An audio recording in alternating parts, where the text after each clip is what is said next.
खबर शामिल करते हैं अड्डा ज़ाहिर पीर से। यूनियन कौंसिल इमामोराई में सियासी लहर में तेज़ी। यूनियन कौंसिल इमामोराई में आज़ाद पैनल में मियां बलीगुल रहमान रहमानी, मियां रफ़तुर रहमान रहमानी के शहजादा साहिब, जबकि वाइस चेयरमैन साबका नाज़िम अलहाज हाजी ज़मीर अहमद खिच्ची ने अपना बंदा मुंतखब कराया। मियां रफ़तुर रहमान रहमानी के डेरे पर तमाम अहले इलाका के नौजवान बुजुर्ग क़यादत ने पैनल के मशावराती मीटिंग में शिरकत की, जिसमें तमाम अहले इलाका के वडेरों में ऐलान किया गया कि इस मुशावरत में सबका हक है।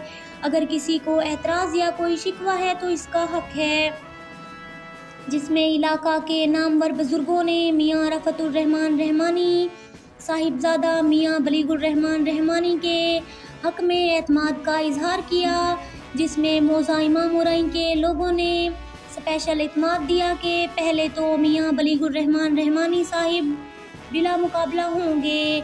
अगर इस मुकाबले में किसी ने दाखिला किया तो वो इनका हक है, मगर हम उम्मीद करते हैं कि मियां बलीगुल रहमान रहमानी के मुकाबले में 5 या 10% वोट लेंगे। और इस आज़ाद पैनल में जितना कौंसलर मुंतखब हैं, सब ने यकीन दिलाया कि इंशाअल्लाह हम किसी को वोट ज़ाय नहीं करने देंगे, सब वोटर को कामयाब प्लेटफार्म में वोट दिलाएंगे।